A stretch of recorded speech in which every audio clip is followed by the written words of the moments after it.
11 ದಿನಗಳಿಂದ ಹಾಗೆ ನೋಡಿದ್ರೆ ಕಳೆದ ವರ್ಷನೂ ಕೂಡ ಇಸ್ರೇಲ್ ಮತ್ತು ಅಮೆರಿಕ ಇರಾನ್ ಮೇಲೆ ದಾಳಿ ಮಾಡಿತ್ತು 2025 ಜೂನ್ ರಲ್ಲಿ. ಸೊ ಇದು ಒಂದು ವರ್ಷದಿಂದ ಕಂಟಿನ್ಯೂ ಆಗ್ತಾ ಇದೆ. ಆದರೆ ಈಗ 11 ದಿನಗಳಿಂದ ಭೀಕರ ಯುದ್ಧ ಆರಂಭ ಆಗಿದೆ. 11 ದಿನಗಳಿಂದ ಆರಂಭವಾದಂತಹ ಈ ಯುದ್ಧ ಮುಗಿಯುವಂತಹ ಮಾತೇ ಕೇಳಿ ಬರ್ತಾ ಇಲ್ಲ. ಒಬ್ಬೊಬ್ರು ಒಂದೊಂದು ರೀತಿಯಂತ ಹೇಳಿಕೆಗಳನ್ನ ಕೊಡ್ತಾ ಇದ್ದಾರೆ. ಆದರೆ ಇರಾನ್ ಮತ್ತು ಇಸ್ರೇಲ್ ನ ಯುದ್ಧ ನಮ್ಮ ಅಡುಗೆ ಮನೆಗೂ ತಟ್ಟಿದೆ.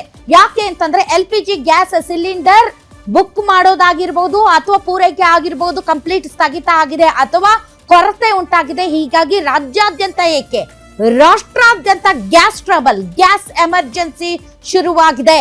ಈಗಾಗಲೇ ಎಸ್ಮಾ ಜಾರಿ ಮಾಡಲಾಗಿದೆ. ಈ ಗ್ಯಾಸ್ ಬಳಕೆಗೆ ಸಂಬಂಧಪಟ್ಟಂತೆ ಜನ ಗ್ಯಾಸ್ಗೋಸ್ಕರ ಅಲ್ದಾಡ್ತಾ ಇದ್ದಾರೆ, ಆತಂಕ ವ್ಯಕ್ತಪಡಿಸ್ತಾ ಇದ್ದಾರೆ. ಹೋಟೆಲ್ಗಳು ಬಂದ್ ಆಗ್ತಾ ಇವೆ, ಆಟೋಗಳು ಓಡಾಡ್ತಾ ಇಲ್ಲ.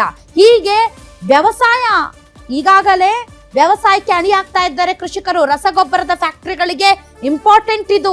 ಸೊ ಇಂತಹ ಸಂದರ್ಭದಲ್ಲಿ ಪರಿಸ್ಥಿತಿ ಹೀಗೆ ಮುಂದುವರೆದರೆ ಭಾರತ ದೇಶದ ಈ ಒಂದು ಅಡುಗೆ ಅನಿಲದ ಕಥೆ ಏನು, ಕಮರ್ಷಿಯಲ್ ಗ್ಯಾಸ್ ಕಥೆ ಏನು ಮತ್ತು CNG ಗ್ಯಾಸ್ ಕಥೆ ಏನು, ಸಿಕ್ಕಾಪಟ್ಟೆ ಭಯ ಆತಂಕ ಜನರಲ್ಲಿ ಇದೆ.